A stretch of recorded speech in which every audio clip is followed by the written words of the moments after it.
Para o nosso último painel, Impactos da Reforma Tributária.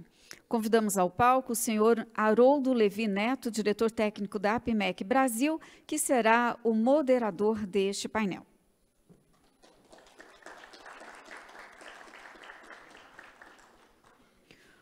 Convidamos para subir ao palco o primeiro palestrante deste painel, o senhor Daniel Lória, diretor da Secretaria Extraordinária da Reforma Tributária do Ministério da Fazenda.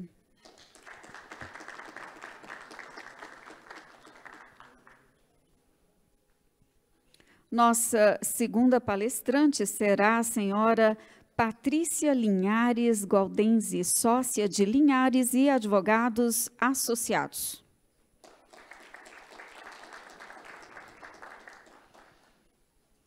Convidamos também o palestrante, senhor Edson Carlos Fernandes, sócio do Fernandes Figueiredo Françoso Petros Advogados e professor da FGV e coordenador da Comissão de Reforma Tributária da APIMEC Brasil.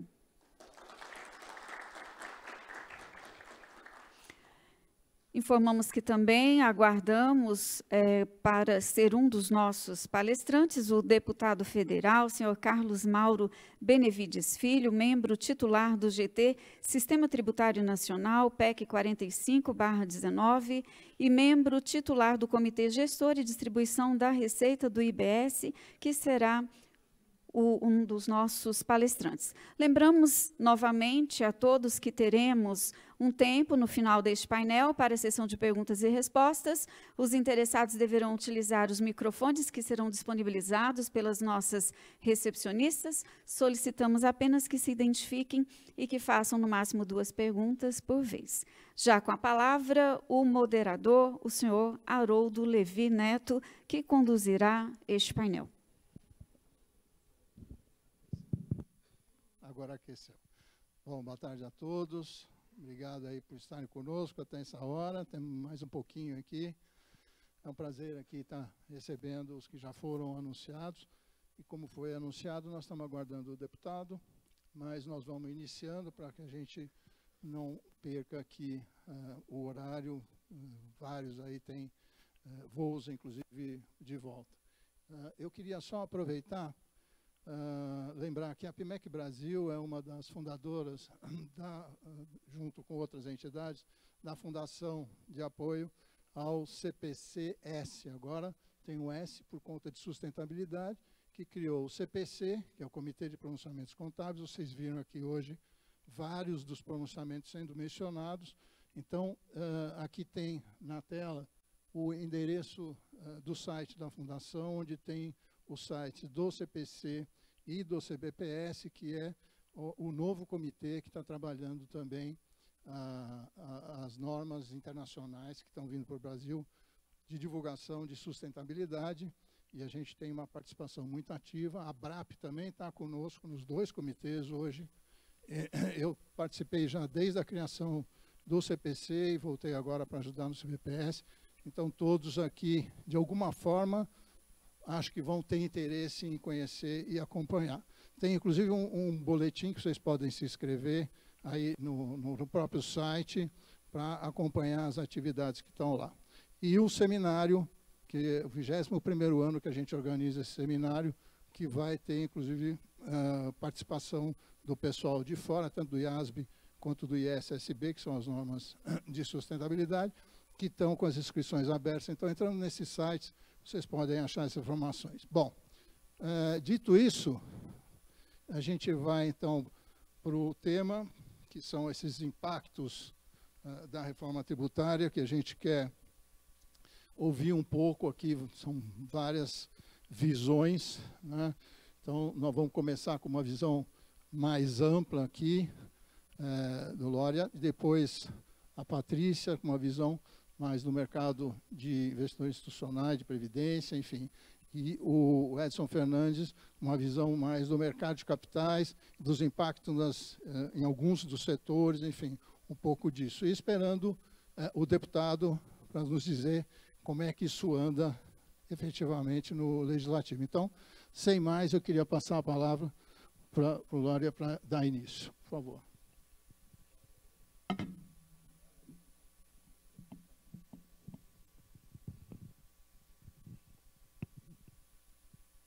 Boa tarde. Agora foi. Boa tarde a todos. Boa tarde, Haroldo. Obrigado à PMEC pelo convite. Parabéns pelo evento.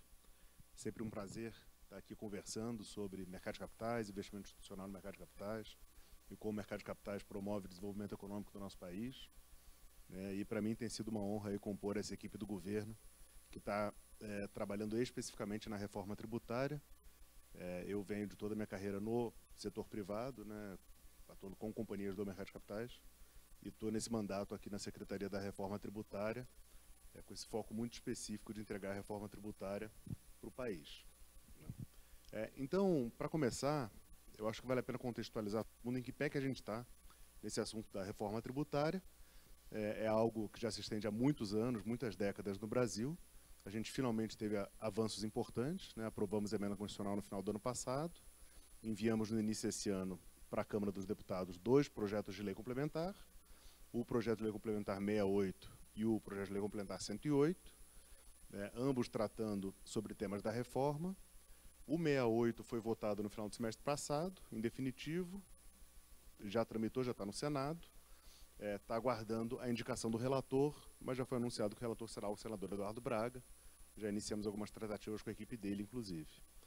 O PLP 108, que carrega alguns temas, como o comitê gestor e outros tributos estaduais e municipais, ele teve o texto base votado, né, agora no início do segundo semestre, mas acabou que foi atravessado por questões políticas de Brasília, né, e acabou tendo a votação dos destaques interrompida. Teoricamente, essa votação seria retomada esta semana. Vamos aguardar aí o deputado Mauro, ver se ele traz novidades para a gente gente ainda não sabe se vai ser mesmo votado ou não. A gente está sujeito a essas intempéries de Brasília, né? Não tem muito jeito, esses tempos e movimentos do Congresso Nacional. A gente ainda está trabalhando com o nosso cronograma de aprovação das 2 leis complementares no Congresso Nacional até o final do ano. É um cronograma audacioso, assim como foi o cronograma do ano passado, mas a gente está realmente empenhado e trabalhando para isso, né? A gente tem as eleições municipais agora em outubro, o cenário político aqui de Brasília dá uma acalmada agora, final de setembro, início de outubro. Em novembro a gente espera realmente retomar com força essa discussão no Senado, a devolutiva para a Câmara, e dezembro, início de dezembro, provavelmente na Câmara. Novamente, a gente está sujeito aos tempos e movimentos do Congresso, de Brasília e de tudo mais, mas por parte do Ministério da Fazenda e do Governo Federal, a gente está trabalhando ainda com esse cenário. Então, a gente tem esse cenário legislativo, que tende a se encerrar até o final do ano, talvez escorregue para o início do ano que vem, enfim, se fugir algo do nosso controle. E, em paralelo, a gente já começa também com um cenário de regulamentação da lei complementar no âmbito das administrações tributárias. Então, a gente tem trabalhado junto com a Receita, administrações tributárias dos estados, dos municípios, na regulamentação dessa lei complementar, já estamos trabalhando nisso, e também no sistema operacional. Então, tem toda uma tecnologia que precisa ser desenvolvida, que é bastante complexa, bastante inovadora, bastante difícil, que a turma já está trabalhando a todo vapor, e a gente tem equipes muito especializadas, né, dentro da Receita, no Concefaz, trabalhando nessa frente de sistemas operacionais. Então, saibam que isso está andando também. Quando a gente olha para a interlocução, vamos dizer assim, desse tema com as empresas, com as grandes empresas, eu tive outro dia num evento como esse, e tinham feito uma pesquisa lá entre as empresas, e era impressionante como estava diferente a fase de adaptação e de preparação para a reforma tributária entre as empresas. Então, tem empresas mais avançadas, né, que contrataram lá o Edson para fazer, sei lá, uma simulação. Tem empresas menos avançadas. Ô, deputado, boa tarde.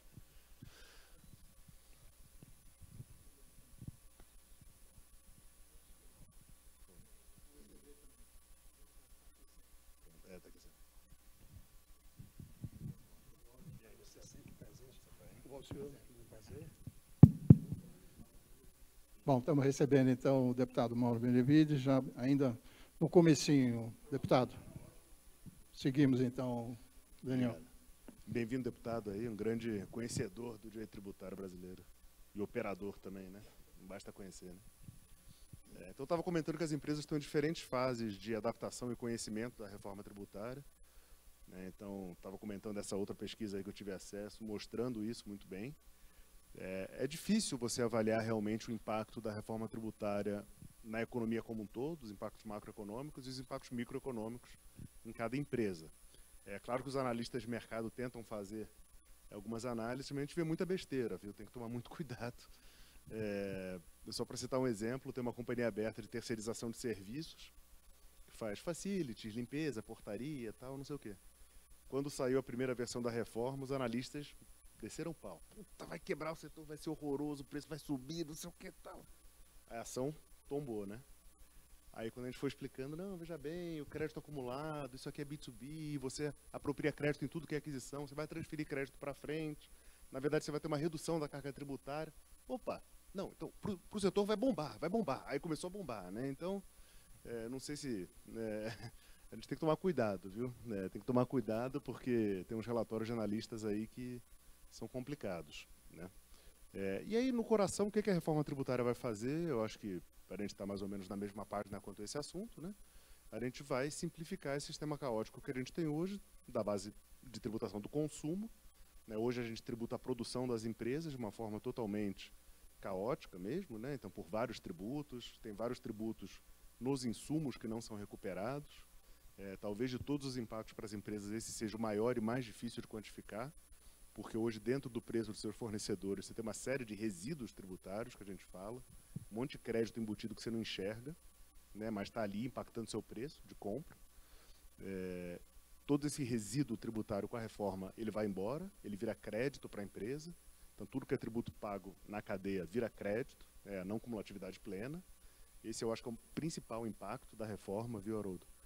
Para as empresas, então, tanto em potencial renegociação de preços com os fornecedores, né, porque tem alguns itens que compõem o preço que não deverão mais compor, né, mas ao mesmo tempo serão cobrados por fora, porque vão gerar crédito, e também como alavanca de investimentos. Então, hoje, se uma empresa faz um investimento em bens de capital, por exemplo, né, ela vai poder recuperar aquele investimento em relação aos tributos que ela pagou ao longo de 4 anos, né, pelo menos 4 anos.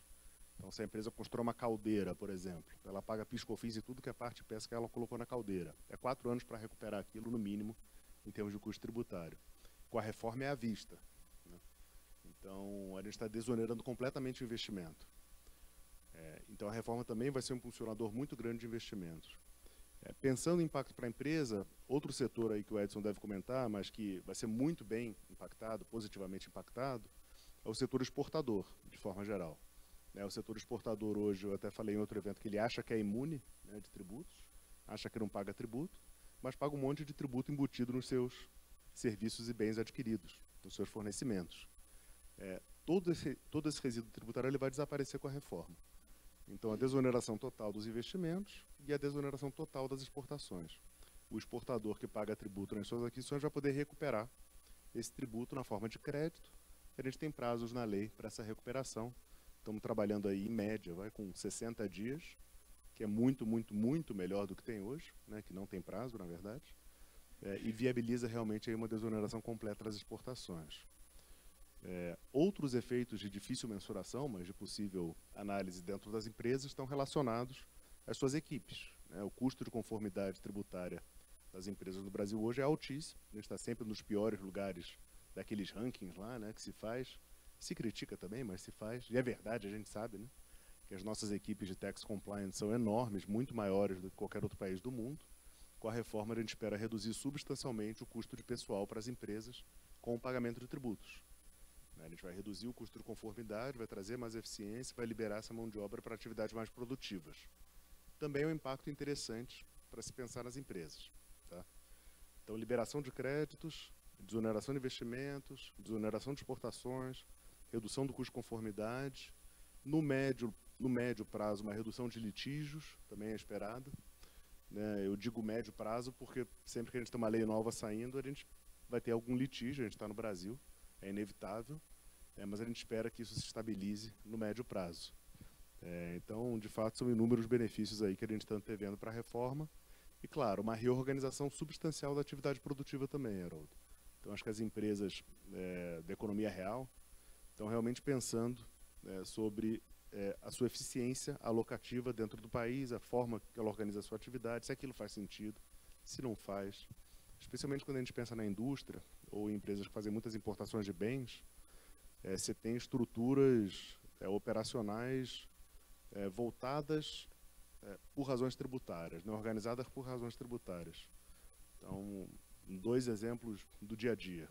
A empresa importa pelo porto do estado mais distante porque ela consegue benefício fiscal na importação por aquele estado, né?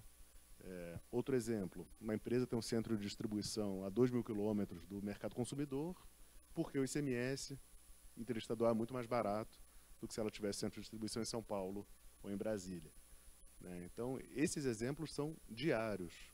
Outro dia também, no evento de autopeças, eles me falaram, o que mais tem é caminhão que fica passeando aí pelo Brasil, né? Então, o caminhão sai de São Paulo, vai para Minas, vai para o Espírito Santo, volta, tal.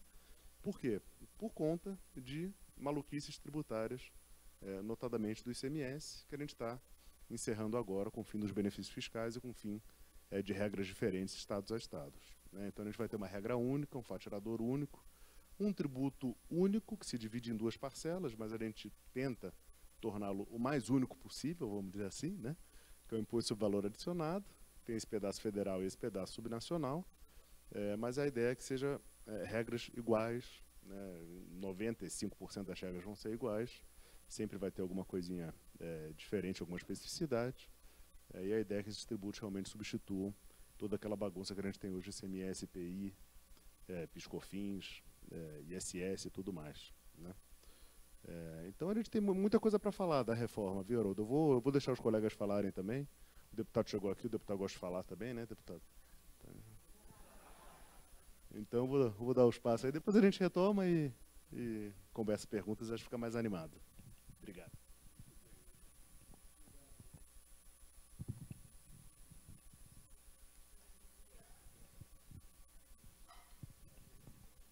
Pegar um aquecido. Não, obrigado.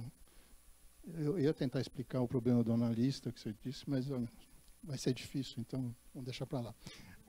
Mas, na verdade, está difícil para todo mundo, né? Então, as dúvidas são grandes. Acho que esse processo de entendimento, infelizmente ou felizmente, o mercado oscila de acordo com as percepções que vão acontecendo. Mas, bom, conforme combinado, eu vou passar a palavra, então, para a Patrícia, depois o deputado, depois o Edson, conforme estava combinado. Então, obrigada, boa tarde a todos. É um prazer dividir aqui com os colegas de painel, presença do deputado e do Lória muito especial, porque estão vivendo isso dedicadamente aí nos meses. Eu e o Edson ficamos aqui na parte da advocacia, dos estudos, né, e da análise desses impactos para os setores. Eu quis, até pela nossa divisão aqui, focar mais algumas telas que eu preparei na parte do impacto para as entidades fechadas de previdência complementar, dentro desse mercado, né, de investidores institucionais aqui, que são do principal objetivo aqui do grupo, mas vale um alerta, obrigada, vale um alerta para, e eu acho que isso está implícito na fala que o Lória colocou há pouco, que é justamente analisar esse efeito da reforma tributária dentro dos setores das investidas, né, nas carteiras das entidades de previdência complementar.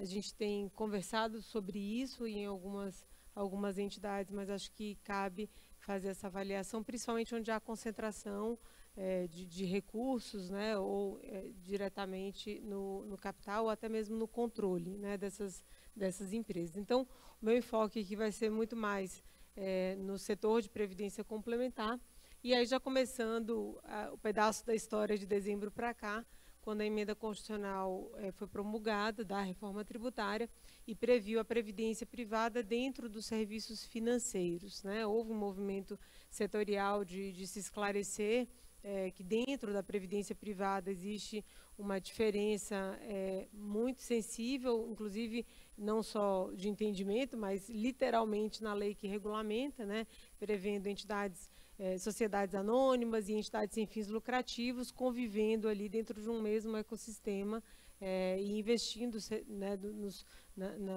na poupança interna, mas com enfoque e modo de tratar as suas atividades muito diversos. Então, nesse primeiro desafio, ao que parece, a intenção foi justamente que na lei complementar, na regulamentação dessa emenda constitucional, se pudesse tratar no que for previdência complementar sem fins lucrativos, com caráter não comercial, uma distinção.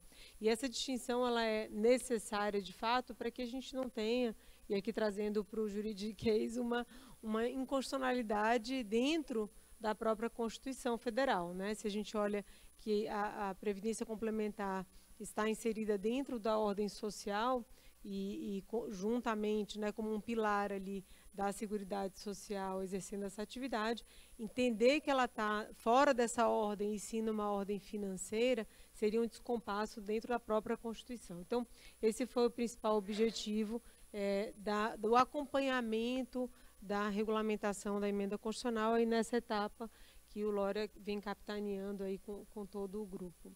Então, esses dois projetos de lei, né, ele já comentou, o 68, que já foi aprovado na Câmara, está no Senado, eu vou falar muito rapidamente sobre ele, e o 108, que tem aqui o deputado Mauro como o líder dentro da Câmara, né, que teve a sua aprovação de texto base, está no momento dos destaques, certamente ele apurará. Mas, já falando especificamente da Previdência Complementar Fechada, o texto inicial que foi proposto pelo Executivo contemplava uma aplicação direta das entidades sem fins lucrativos lá no setor financeiro, sem distinção entre entidades com fins lucrativos, sem fins lucrativos. E por que a gente fala aqui de com e sem fins lucrativos? Porque na relação em que não há finalidade de retribuição, de remuneração, não existe consumo, né? Não existe uma relação de pagamento ou de compra de serviços, né? Alguns devem se lembrar aqui que a Lei Complementar 109 proíbe expressamente no artigo 32 a prestação de serviços.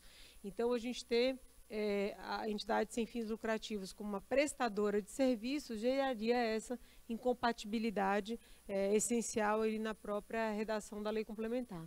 E esse foi um esforço, né, do setor, ABRAP, e juntamente com a ANAPAR, né, dos participantes, diversas entidades e patrocinadores, aquelas que puderam, aquelas que são, inclusive, com população mista, né? A gente tem a FUNPRESP, que está aqui o Cícero que preside, mas tem também a Previ de outro lado, tem Postale, então, enfim, e aqui eu estou já caindo na bobagem de mencionar alguns exemplos, mas para lembrar aqui que todos tiveram essa participação, isso foi muito publicamente divulgado e fomos muito bem recebidos na Câmara para todas essas audiências. O deputado nos recebeu, por exemplo, algumas vezes, outros deputados também que participam do GT de reforma tributária, e isso foi caminhando para que, no texto final aprovado da Câmara dos Deputados, nesse projeto de lei complementar 68, tanto o IBS quanto a CBS tiveram,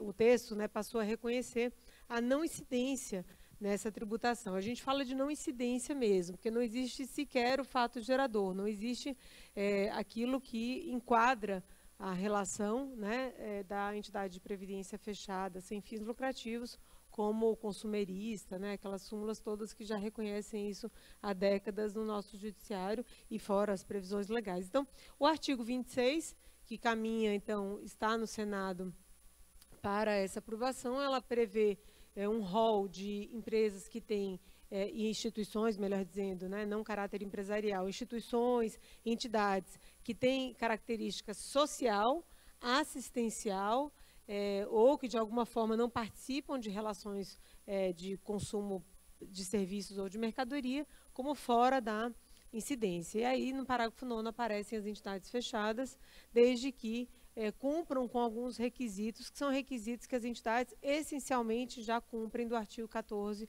do Código Tributário Nacional, que são ter as suas escriturações formais definidas, mantidas, né? Isso já, enfim, a gente tem inclusive planificação contábil própria e regulamentada, supervisionada, aplicar no país, não distribuir lucros, quer dizer, tudo muito da essência da entidade de previdência complementar. E o preenchimento desses requisitos, a gente sabe que é essencial para demonstrar essa característica da atividade própria da entidade de previdência complementar. Mas passando aqui, então, isso, né, o esforço que vem se fazendo é para que isso seja mantido no Senado, né, diante de todo o caminhar que se deu ao longo de meses na Câmara para que esse esclarecimento da diferença dentro do setor de previdência pudesse ser feito e foi reconhecido. Paralelamente, nós temos, então, o projeto de lei complementar 108, aprovado, como eu disse, na Câmara texto base, que está na época dos destaques, e é interessante só recapitular por que a gente tem os dois projetos de lei. Um trata da incidência, o outro trata dessa nova reformulação, dessa nova forma de tributar que a reforma inaugura com o IBS e a CBS. Né? Todos esses pontos, inclusive paramétricos e sistêmicos, que o Lauro falava agora há pouco. Então, esse é o objeto do PLP, definir o comitê gestor, como vai se dar a arrecadação, o split payment, o cashback, enfim, toda forma de escrituração financeira, de crédito financeiro, não mais crédito escritural, fiscal. E aí, então, aparece, né, esse objeto, dentro desse objeto, aparece uma menção de que as entidades fechadas de previdência complementar não participam da divisão de arrecadação de IBS e CBS, justamente porque não tem incidência. Então, dentro do capítulo de serviços financeiros, foi excepcionada ali a previdência fechada, porque, de fato, lá no 68, como vimos, ela está excepcionada da incidência como deve ser. Ocorre que, em uma das versões, mais recentemente, foi incluído todo um capítulo de TCMD dentro desse projeto de lei complementar. Assim, para um tributarista, a inclusão de um tributo que não estava sendo objeto, né, de deliberação na reforma tributária, porque a reforma tributária fala muito pontualmente do ITCMD, da sua progressividade, da tributação do exterior, mas não de uma reformulação da sua matriz de incidência.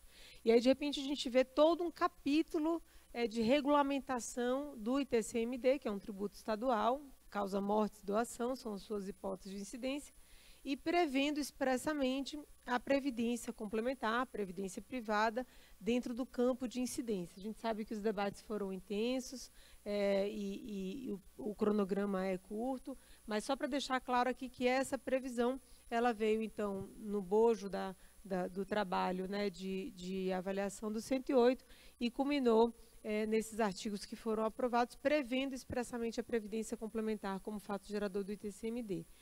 É só importante lembrar que na Constituição o ITCMD não incide sobre situações em que não haja transmissão, ou seja, falando de outra forma, ela incide apenas quando há transmissão de bens e direitos. Na Previdência Complementar a gente não tem nem a transmissão, nem um bem e nem um direito, porque o direito do pensionista ele é um direito que surge a partir do falecimento, né, que é uma causa que é geradora desse novo direito. Então, o direito do aposentado assistido aposentado é diferente do direito do assistido pensionista, inclusive valores, prazos, etc. e tal. Então, a gente não tem transmissão como acontece nos produtos financeiros, né, propriamente. E aí, essa é a minha última tela, só para lembrar que isso não é uma construção jurídica, isso é uma definição do direito brasileiro de que o direito que se tem, né, para transmitir é um direito adquirido. E a própria lei complementar trata que o direito adquirido é fruto dessa transmissão de bens. Então, é uma consideração aqui, nós sabemos, o deputado certamente vai comentar, que dentro dos destaques existe uma emenda número 12, que está sendo muito bem tratada, com muito cuidado lá por toda a equipe, né, especialmente ele na relatoria, e que pode trazer algum alento para que a Previdência deixe de estar literalmente prevista e nós mantenhamos o status atual, que é de não incidência. Então, agradeço, estou à disposição também para perguntas. Muito obrigado, Patrícia. Agora desmontou, está funcionando.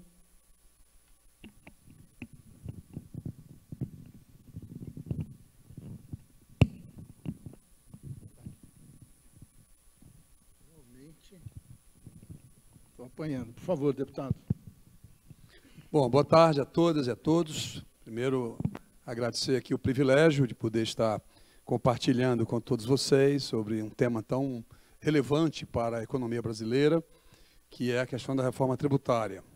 E ainda mais ao lado aqui desses palestrantes, bem mais ilustres do que a minha própria colocação, começando aqui pelo Lória, pela Patrícia e pelo próximo expositor, enfim. Mas eu vou procurar pensar aqui 2, 3 pontos e vou, ao final, tratar da questão do ITCMD, para que a gente possa, portanto, clarear um pouco o que é que está por trás de lá.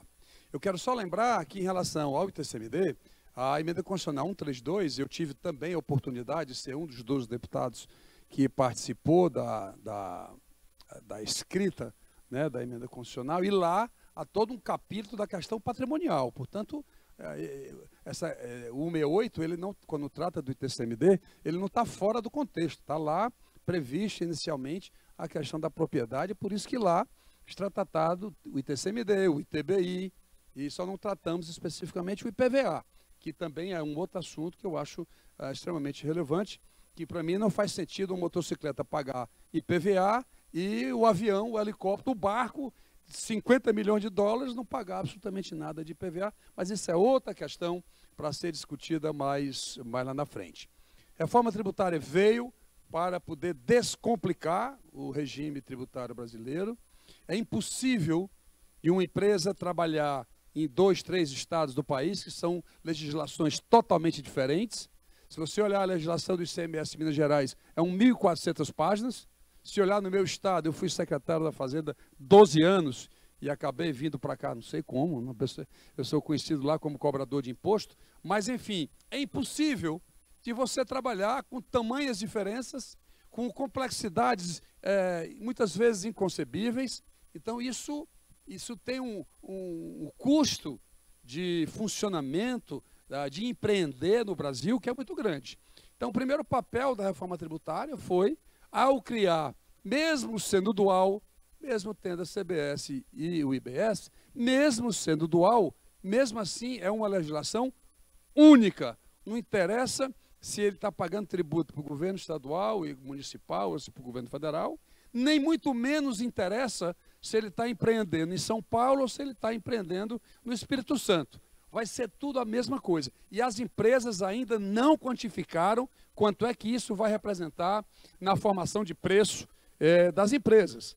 Eu sei que isso é um trabalho muito importante para os advogados, contadores, enfim, mas vai ter, inequivocamente, uma simplificação do processo de recolhimento do tributo no país e que, com certeza, eu, inclusive, espero que isso possa ter um impacto, inclusive, no preço de venda ou do serviço daquela mercadoria ou serviço, em função de uma diminuição significativa que a reforma tributária está proporcionando a todo o país.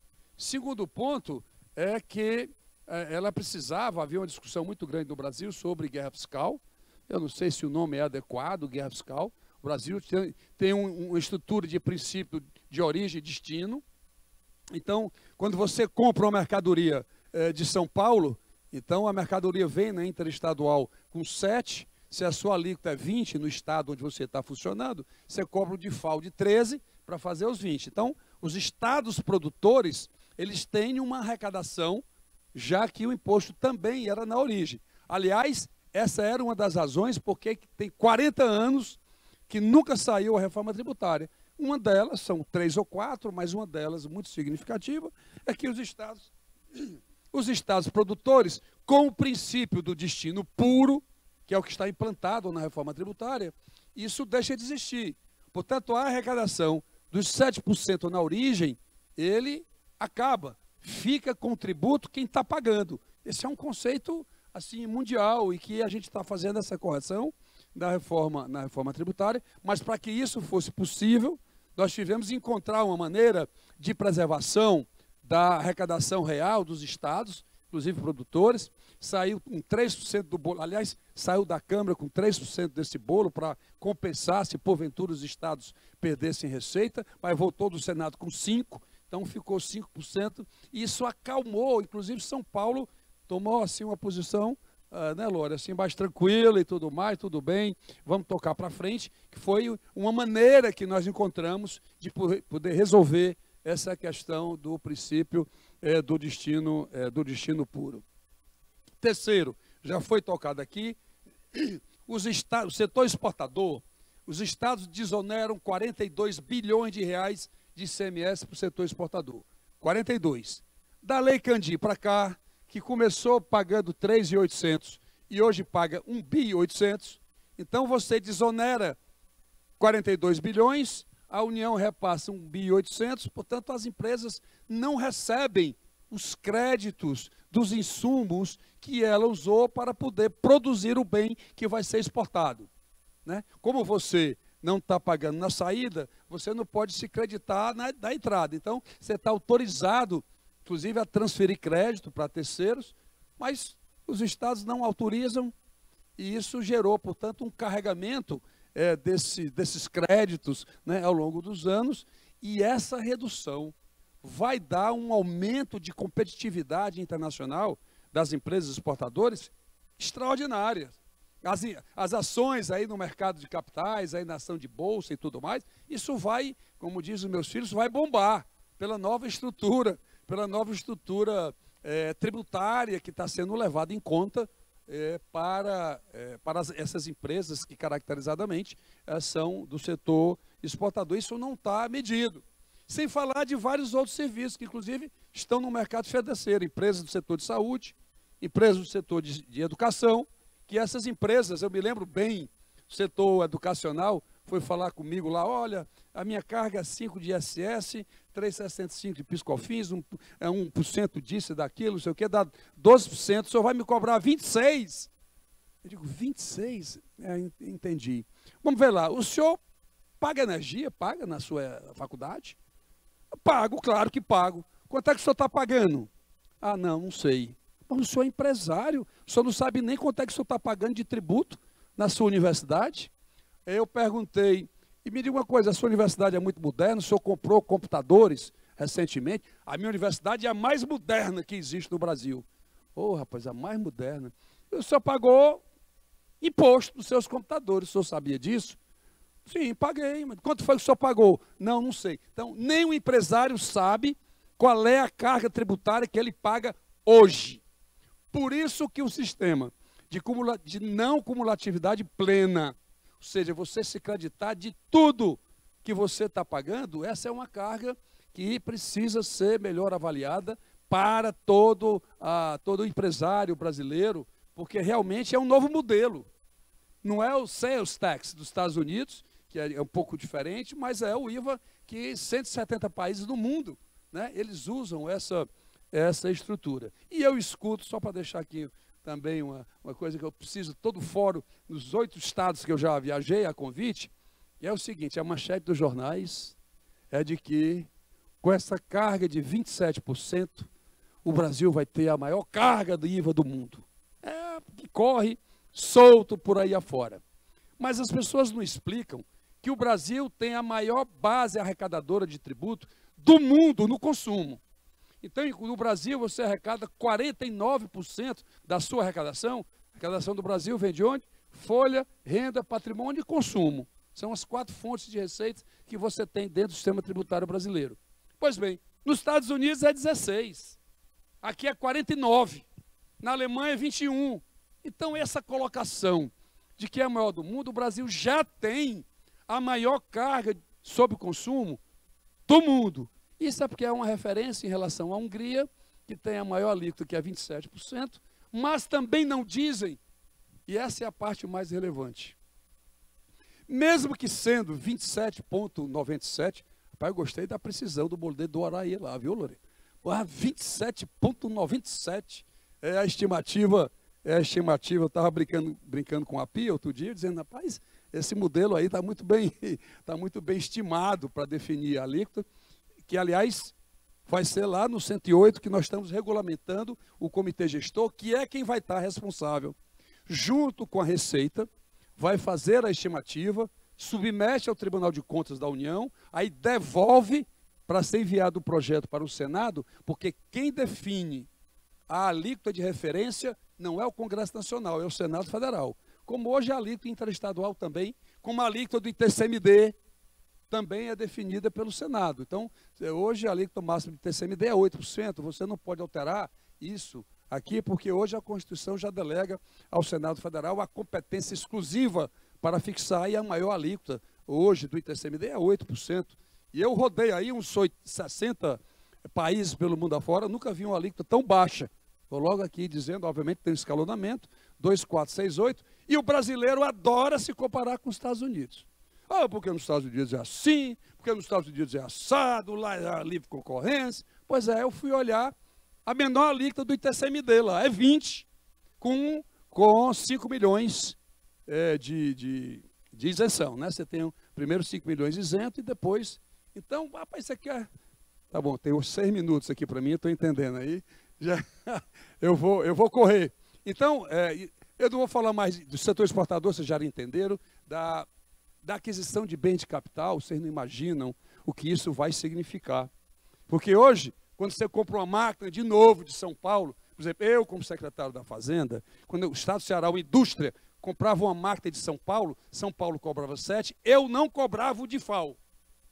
DIFAL, eu tentei aprovar no CONFAS isso algumas vezes, para que São Paulo e os estados produtores não cobrassem, mas não tinha jeito. Então, eu nunca cobrei, eu digo para os meus alunos da sala de aula que investimento não pode ter tributo sobre consumo, tem que ser zero.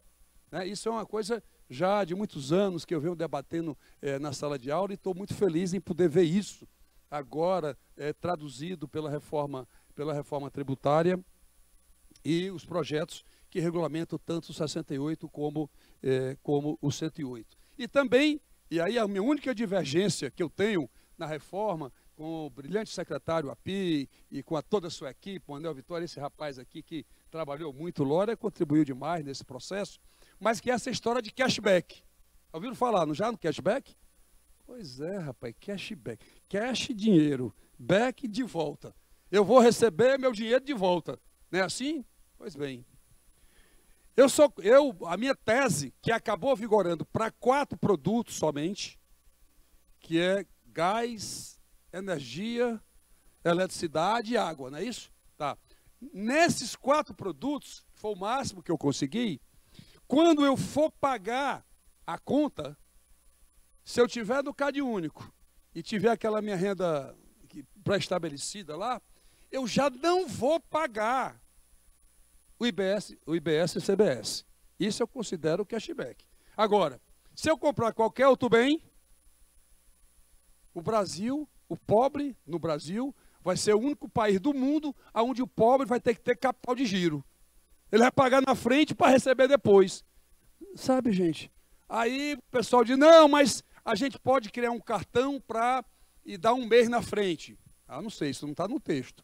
Pode ser que venha, mas eu acho assim, essa questão do cashback, a gente precisa melhor na regulamentação, a gente precisa examinar melhor como é que faz isso. Eu tenho um colega lá que adora isso, que é o meu colega e amigo, Luiz Carlos Raul, que é um brilhante parlamentar, e ele gosta muito de tratar dessa questão, mas, para mim, cashback era assim, foi comprar, está no CadÚnico, atende o critério de renda, o sistema está fixado no valor máximo de compra, aí você estima pela POF ou o que for, você já não paga. Não precisa estar aguardando cartão, ainda mais para eu que fui do fisco, você devolver dinheiro. Senhoras e meus senhores, não é fácil você receber de volta, mesmo pagando em duplicidade, mesmo assim ainda é dificuldade. Se bem que eu tinha, né, um controle lá de pagar em 6 dias, você pagar a duplicidade de volta, fazendo aqui minha propaganda aqui, né, para devolver aquilo que você pagou em dobro, mas isso são questões a serem resolvidas subsequentemente. Então, para terminar a questão da carga. Carga 27%, ninguém sabe qual é a alíquota que se paga hoje. Hoje o imposto é por dentro. Então, se o preço do produto é 100 e o ICMS é 20, vocês pensam que o imposto é 20? O imposto é 20 sobre 120, é 24. As pessoas não sabem, muitas vezes, fazer a conta. Aí eu vou agregar IPI, PIS/COFINS, isso vai dar, em São Paulo, que é a alíquota 19, é 34,80, no meu estado, que é 20, é 35,16. Então, está havendo uma redução de alíquota. Você deve estar, rapaz, esse professor Mauro é louco que ele está dizendo. Pois é, mas é isso mesmo. Vamos fazer as contas. Não, o senhor balançou a cabeça porque é louco mesmo, é o que o senhor quer dizer? Não, não. Ou porque a conta está certa. Mas, enfim, é só fazer uma continha, vocês vão ver lá, 34,80, lá em São Paulo, vou fazer uma continha aqui no meu estado do Ceará, que é 35,18, por diferencial de alíquota de ICMS, cujo cálculo ainda era pior, porque tinha a incidência sobre PIS/COFINS, que hoje o Supremo já eliminou. Era muito pior a carga. E isso precisa ser considerado nas colocações técnicas que são feitas pela imprensa, por todo canto, porque senão isso não vai, as pessoas vão criando todo um processo idiosincrático em relação ao que não é verdade. Na verdade, é uma diminuição de alíquota e não um aumento, como tem se propagado por aí afora. PLP 108, esse que eu estou relatando agora, que trata do ITCMD, ITBI e outros mais e tal. 2 minutos, vou terminar. Então, vamos lá. 2 minutos, ela está me cobrando aqui, já vou terminar. Pode ser? Tá bom. É o seguinte, lá, realmente, Previdência Fechada está isenta de IBS, CBS. Não tem dúvida quanto a isso. A grande confusão está sendo do pagamento do ITCMD sobre o VGBL. Isso está uma briga grande lá, porque 4 estados já ganharam na justiça, 6 perderam. Então, não há uma definição se há ou não uma incidência sobre o VGBL. E o que é que está lá no texto a ser votado? Nos 7 destaques. Aliás, eu fiquei até feliz, que é uma complexidade de um texto desse. Você normalmente tem 70, 80 destaques, emenda. Aqui nós ficamos com 7. Também eu incorporei muitas coisas que os meus colegas parlamentares e a própria equipe da SET me levou lá, eu acabei incorporando muitas coisas nesse relatório.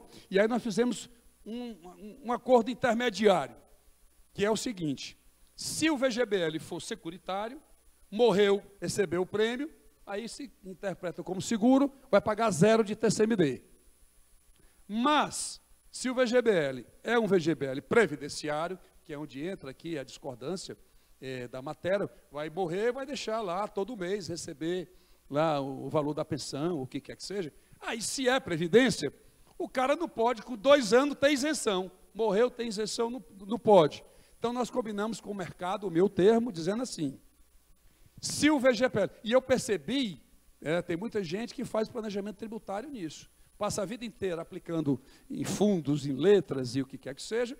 Quando o rapaz ou a senhora alcança 75 anos, ele busca tudo e coloca lá no VGBL para não ter pagamento do ITCMD. E muita gente de rendas muito elevadas consegue fazer isso. Então, o que é que nós fizemos? Nem tanto ao mar, nem tanto ao peixe. Vamos fazer aqui o seguinte: se o VGBL tiver pelo menos 5 anos, veja, Previdência você aporta 10 anos, 15 anos, 20 anos para poder ter o direito subsequente. E eu comecei pedindo 15, o mercado não quis. Depois 12, não deu, 10 não deu, 8 não deu, aí acabou morrendo nos 5 anos.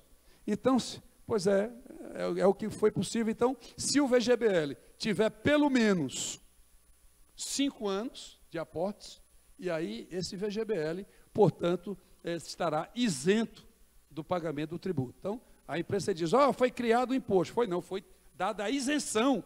É o inverso.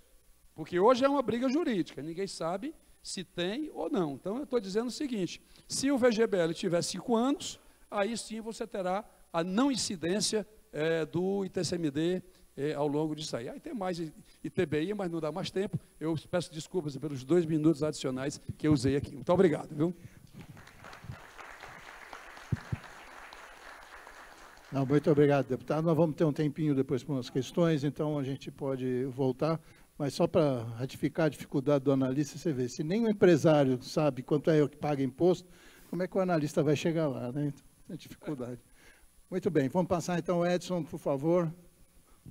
Bom, muito boa tarde a todas, muito boa tarde a todos.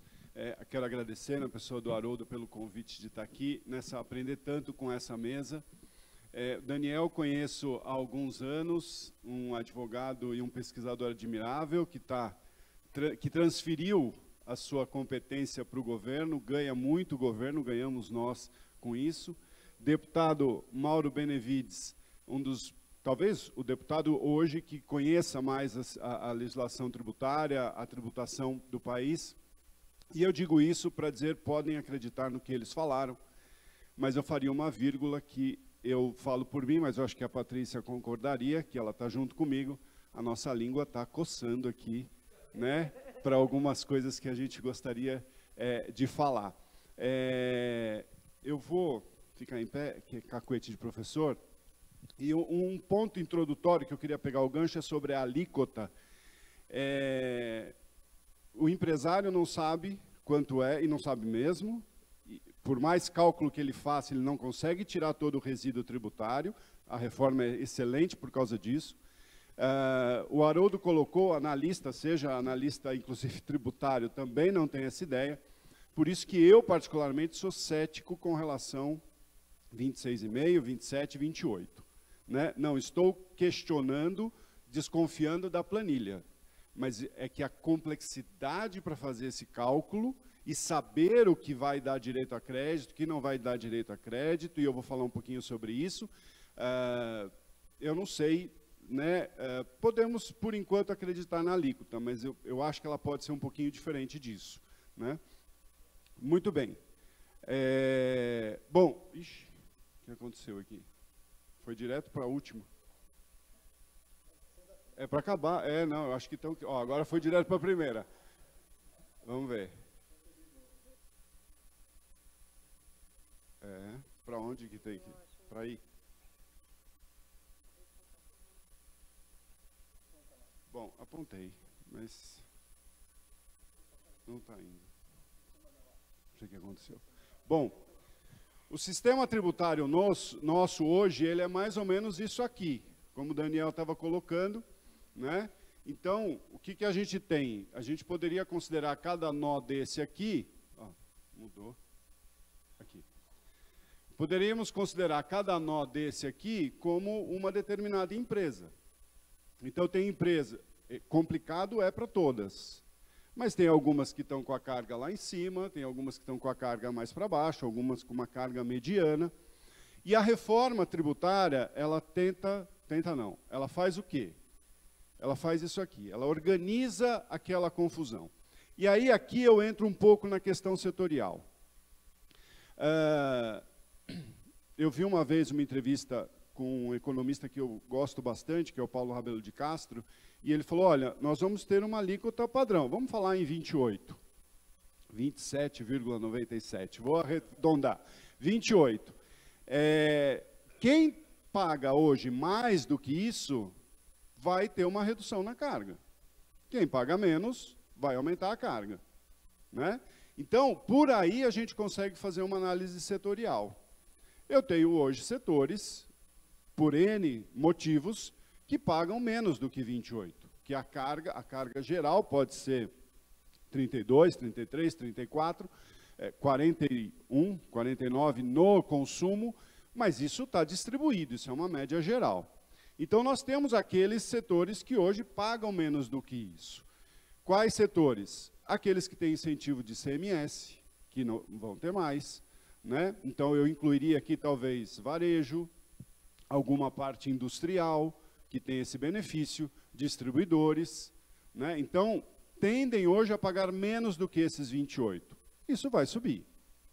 Outros pagam acima disso. Por exemplo, indústria de base provavelmente paga mais do que isso, por tudo que é embutido dentro. Eu não estou falando da carga nominal ali, eu estou falando da carga efetiva dentro do produto. Então, para a indústria, por exemplo, bens de capital, foi um enorme avanço a reforma. Eu estou desonerando o bem de capital na compra.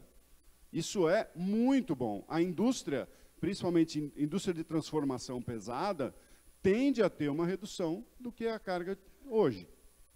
Né? E algumas vão ficar ali no meio a meio. Se o serviço, por exemplo, que foi falado, dependendo do serviço, tende a ter um acréscimo dessa carga. Né? Por quê? Porque aquele que é intensivo em mão de obra, tudo bem, hoje, no meu escritório, eu não tomo crédito de computador, Eu não tomo crédito de energia elétrica, isso efetivamente vai me dar crédito. Eu não tomo crédito de aluguel, isso vai me dar crédito. Mas o grosso da minha despesa é em pessoal, né? Então, eu tendo a ter um acréscimo na minha carga. Não tem problema. Faz parte do jogo, e nesse ponto eu até concordo que eu costumo dizer, Patrícia, que eu estou entre os 30% dos tributaristas que acham boa a reforma, né? Porque o que a gente vê nos fóruns, né? Bom, então já tem bastante gente aqui, a Kombi já está se formando aqui. Então, a gente olhar por setores, esse é um ponto então para os analistas aqui. Tentar entender como é que é a estrutura. Hoje eu vou falar um pouquinho disso lá no fim, deixa eu adiantar aqui. E aí é o que eu estava falando, né? Tendência de ganho ou perda. Quem tende hoje a ter uma carga menor, vai ter essa carga aumentada. Quem tende a ter a carga maior, vai ter a carga diminuída. Aí algumas coisas a gente tem que virar a chave, né? Isso eu costumo falar bastante também. Por exemplo, setor imobiliário. O imóvel no Brasil, ele é poupança, ele não é consumo. Ele vai ser tributado como consumo. Então, a gente tem que virar a chave, né? Vai dar crédito. O que eu comprar para construir aquela casa vai dar crédito. E ainda tem o redutor social, o redutor de ajuste, né? Mas, enfim, ok. Mas, mesmo assim, eu vou ter direito a todo o material de construção que foi comprado, vai dar direito a crédito. Mas se tiver um distrato, que foi um terror pouco tempo atrás, como que a empresa vai fazer? Ela vai recuperar esse imposto que ela pagou, como se fosse uma mercadoria. Então, a gente vai ter que virar essa chave. Para entender a reforma, a gente tem que entender isso. Nós estamos falando de consumo e um consumo unificado. Então, que setor ganha, que setor perde? Quem tende a ter mais insumo e mão de obra, tende a ganhar. Mão de obra não, insumo e matéria-prima, tende a ganhar. Quem tem mais mão de obra, tende a perder. Tende. Não estou falando que é, nem que não é, né? As empresas estão fazendo esse cálculo. Ou deveriam estar. Bom, onde nós vemos isso hoje? Né?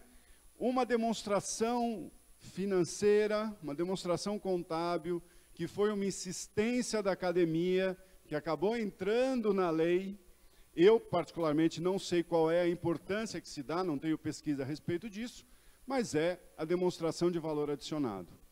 Na demonstração de valor adicionado, e aí essa vai ser, a minha aposta, Haroldo, para os analistas estudem essa demonstração, para entender a reforma tributária no dia a dia da empresa. Por quê? Porque tem lá um item, impostos federais, estaduais e municipais. Tudo bem que nos federais vai ter IOF também, que não está fora da reforma, tirando o seguro. Nos estaduais vai ter o IPVA. E nos municipais vai ter lá o IPTU. Mas são frações menores. Eu acho que dá para confiar nessa informação para ir analisar. Quer saber a carga tributária da empresa no consumo? Se bem que tem também, né? Algumas não demonstram. Que eu teria a receita bruta, embaixo eu consigo ver. Tem uma nota explicativa para isso. Composição da receita. Mas, independentemente disso, na DVA, a gente consegue analisar, né? Lá na GV, a gente criou um grupo de estudo que chama Observatório da Reforma Tributária, o mesmo nome que tem na Fiesp, mas não é o da Fiesp, é o da GV.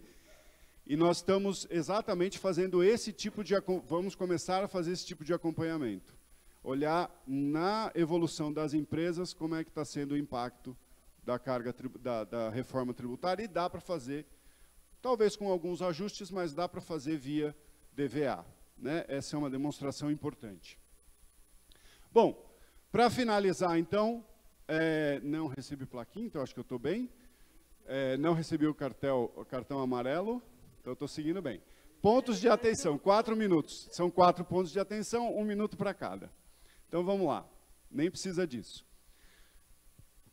Fundamental. E, na minha opinião, tudo bem, nesse ponto eu acho que eu vou estar entre os 30% em outra estatística, mas, na minha opinião, as empresas já deveriam começar a dar sinais do impacto da reforma tributária. Por quê? Porque vai impactar formação de preço, por dois motivos bastante relevantes aqui. Primeiro, a não cumulatividade ampla. Agora, meu preço nominal não é aquele da nota fiscal, não. Minha carga não é aquele da nota fiscal. E, obviamente, tudo que eu tenho de crédito vai refletir no preço. Segundo, é por fora. O deputado Mauro Benevides colocou muito bem, hoje é por dentro. Né? O exemplo que eu uso em sala, deputado, é a conta de luz. Eu falo, chega em casa, pega a conta de luz, olha a alíquota, vê se bate. Não, não bate. Né? Porque é por dentro, vai ser por fora. Formação de preço. Como as empresas estão se preparando para essa formação de preço. Né? Formou o preço errado, eu posso, ou se eu formei para mais, eu posso perder mercado, se eu formei para menos, eu estou comprometendo rentabilidade. Então, tomar muito cuidado, a reforma interfere na formação de preço. Segundo, renegociação contratual. Daniel já colocou isso aqui. Vai ter que ter renegociação.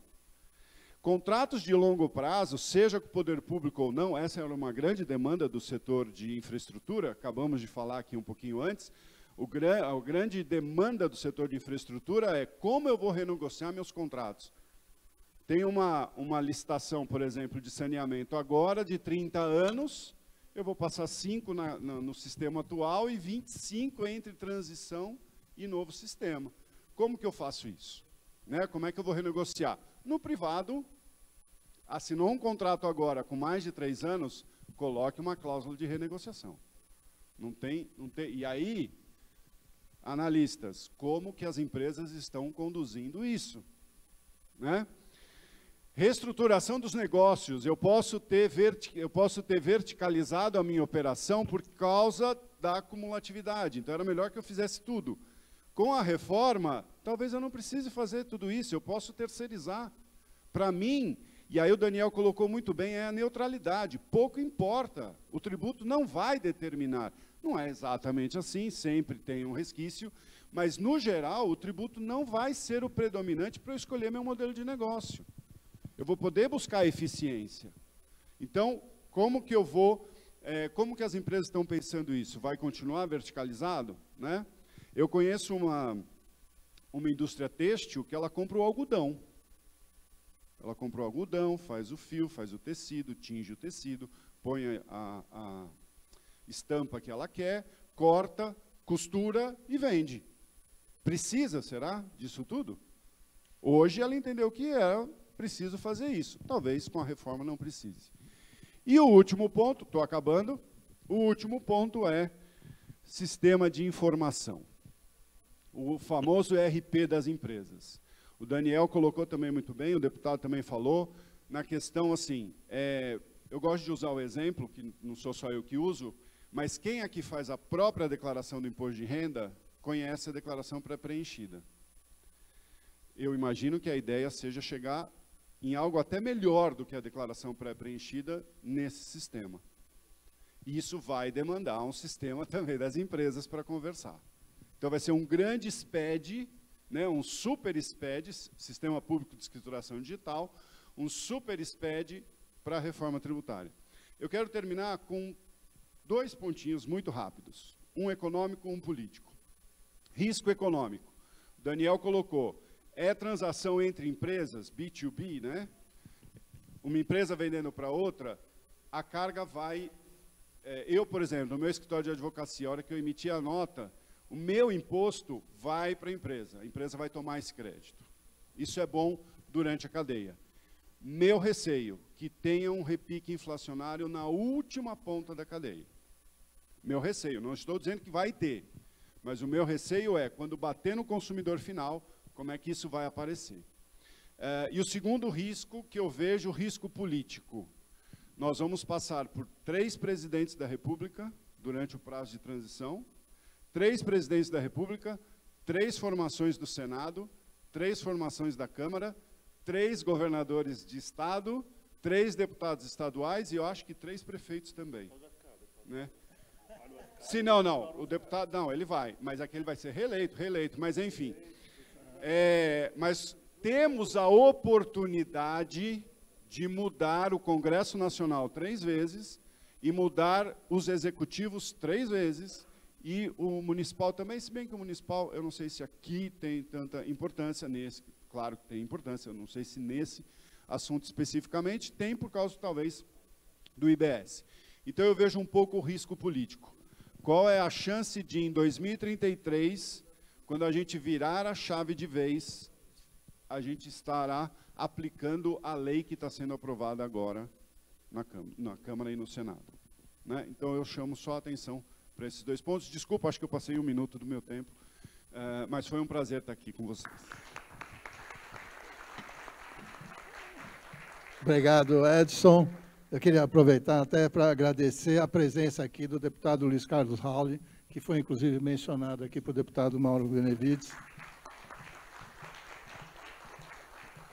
Nós temos um tempinho para perguntas, temos um microfone, já temos uma lá. Enquanto isso, eu queria só uma coisa que me chama a atenção, enfim, aí para vocês, é a questão da trava de 26,5 comentada e a discussão, e aí vem a dificuldade, né, olha, sobre como avaliar essa briga, e no fundo é isso, entre os segmentos, aliás, dentro de mesmos segmentos, até com alguns diferenciais.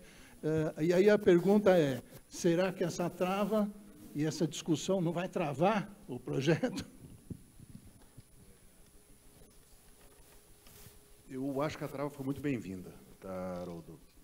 Ela contribui decisivamente com o princípio da reforma tributária, de manutenção da carga tributária sobre o consumo, e estabelece objetivamente um nível tolerável de alíquota máxima que nós, como país, aceitamos, que é o 26,5. Então, eu achei que foi bem-vinda, né? Ela está exatamente em linha com a vontade do constituinte, do legislador, né? Então, ela dialoga muito bem com essa vontade. Além disso, ela também dialoga com uma ideia que está inserida na reforma tributária, como eu comentei, a carga tributária é mantida. Essa alíquota de referência é a alíquota máxima, não é a alíquota média. A alíquota média é uma composição da máxima, das reduzidas e da alíquota zero. Então, educação, saúde, tudo tem alíquota reduzida. Setor cultural, a maioria do setor de serviços está na alíquota reduzida, 60% de redução em relação à alíquota máxima. Você também tem uma redução para advogado, como nós, né, ou os profissionais liberais, de 30% em relação à alíquota máxima. Então, você tem a máxima, que é o que sai no jornal, você tem a reduzida em 30%, reduzida em 60% e reduzida a zero. Né, cesta básica, outros alimentos, frutas, sucos e tudo mais. Então, a alíquota média, quando você pega a composição disso, é mais para 21%, por ali. Tá? Agora, a gente pode chegar na mesma alíquota média de 21%, na mesma carga tributária de 21%, com uma alíquota máxima de 50%, e muito mais coisa na mínima, ou com uma alíquota máxima de 26,5%, que é o que quer o legislador e quer a nossa sociedade. Então, por isso eu achei muito interessante, porque mostra esse trade-off, né, entre exceções e alíquota máxima. Né? Quanto mais exceções, maior a alíquota máxima. Quanto menos exceções, menor a alíquota máxima. A gente está abrindo um diálogo com a equipe do senador Eduardo Braga para trazer um pouco mais de eficácia para essa trava. Tá? E aí tem várias opções, né, que o senador vai avaliar de como fazer isso, desde um ajuste linear na alíquota de todos os regimes específicos, todos os regimes favorecidos, até outras ideias. Né? O que saiu da Câmara foi que o Executivo mandaria um projeto de lei propondo uma revisão dos regimes favorecidos e específicos para conseguir manter a alíquota máxima em 26,5. Pode ser, não é tão fácil assim, politicamente, de se aprovar algo assim. Né? Então, a gente tem receio, a gente gostaria que fosse mais forte, mais auto-aplicável, sabe? Mas é um diálogo que a gente está abrindo agora com a equipe do senador e com o senador. Apesar do Loura ser bastante preciso nas colocações, como sempre, mas o modelo que está estimando isso, ele não está 100% calibrado. Tá? Por exemplo, cesta básica, né, tem uma parte que vai ser zerada agora. Vocês sabem quantos produtos tem na cesta básica brasileira hoje?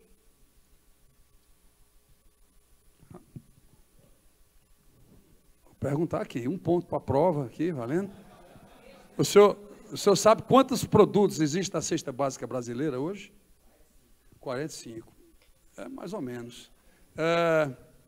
O senhor ali de marrom, que está ao lado dela, você mesmo, isso. Tem uma ideia de quantos produtos são na cesta básica hoje no Brasil? Não, número preciso não. É uma boa resposta. 1.347 produtos. Pois é. Pessoal, isso deixa de entrar nos cofres da União 34,4 bilhões de reais. Esse dinheiro não está calibrado lá no sistema. Não está calibrado. A gente ainda vai, a CERT, ainda com a Receita Federal, ela ainda vai calibrar. Olha, tem vários produtos lá. Vários produtos. Não sei se a Patrícia toma um vinhozinho com queijo suíço, e tu acha que não sei se é. Quando pode. Pois é, o queijo suíço paga 0 de PIS/COFINS. O filé mignon paga 0 de PIS/COFINS. Salmão, alguém gosta de salmão aqui? Assim, grelhado ali no molho de alcaparras e tudo. É gostoso, é? Pois é. Salmão no Brasil paga 0 de PIS/COFINS, essa é a cesta básica brasileira. E nunca nós tivemos a coragem, só o deputado Raul, que sempre foi muito batalhador nessa história, mas a gente eliminou isso. 34 bilhões. E agora você tem a cesta básica com 0, como já mencionou aqui o Lore, e tem a outra, que é a redução de 60% da alíquota de referência. São duas cestas básicas, numa diminuição bem mais significativa, né, que vai vigorar no país. Então tem muito o hiato de conformidade, ou seja, quanto é que nós vamos diminuir aí de sonegação nesse processo, isso precisa ser calibrado e lá dentro do sistema. Eu acredito que essa alíquota não chega nem a 25, mas isso é um palpite meu, de quem gosta de ver modelos, de fazer estimativas, ver o que é que está fora de buleiro, do modelo, que não está calibrado, mas, até porque, repito, isso ainda vai ser estimado pelo comitê gestor, que, se Deus quiser, a gente deve aprovar isso o mais rápido possível, se bem que essa história do governo pensar em tirar a urgência da reforma tributária no Senado está causando alguns senões, mas esse é outro detalhe político, né? Não vou falar sobre isso. Mas, enfim, então tem muita coisa que vai... Nós vamos eliminar 800 bilhões de reais de incentivo fiscal. 800 bilhões. E esse dinheiro vai evaporar e tudo mais, isso tem que estar lá dentro da avaliação do modelo, quando você for rodar o modelo, então tem muitos pontos específicos de quem trabalha na área, como eu, porque eu ainda estou duvidando que essa alíquota realmente possa chegar nesse patamar. E só lembrando, viu, gente, que apesar de ter uma alíquota de referência nacional, vocês sabem que os estados podem alterar isso, né, e os municípios? Né? Ela é só uma alíquota de referência. Se o estado interpretar que aquela alíquota de referência não é suficiente para fazer a sua sustentação, ele pode enviar um projeto de lei para a Assembleia e pedir o recalibramento dela. Agora, se ele pedir isso, ele terá que pedir para toda a economia do Estado. Não vai haver mais calibramento de alíquotas setoriais. Isso não dá. Isso foi uma forma também de encontrar, para não dizer que a gente estava tirando a autonomia dos estados, que aí seria inconstitucional, tudo mais. Então, ficou essa permissão na emenda constitucional, na 132, lá ficou colocado. E, por último, rapaz, tem advogado, economista chiando e tal, que o meu custo, o meu parecer vai ficar muito caro e tudo mais e tal. Eu quero só lembrar que nós estamos tratando de contadores, economistas, enfim, engenheiros, que ganham acima de 4 milhões e 800, 5 milhões, né? Como é disso que ganha 10 milhões e tudo mais e tal. Aí ele pode até se preocupar nem tanto, porque ele vai passar, quando a Volkswagen contrata para fazer o parecer dele, ele vai ter que calibrar um pouco mais, mas a Volkswagen vai se creditar, né, desse valor a mais que supostamente ele está cobrando. Mas a grande maioria, que fatura até 5 milhões ano, que é a grande maioria, o Supersimples ele não foi alterado dentro do texto constitucional e nem da regulamentação. Portanto, nós estamos falando de estratozinhos mais elevados da população brasileira. Muito bom. Com 10% dessa cesta básica para o brasileiro, mataria a fome do Brasil todo. Por favor, a pergunta, se puder ser bastante sintética, eu vou pedir que a resposta também seja, que agora nós estamos indo para o final, por favor.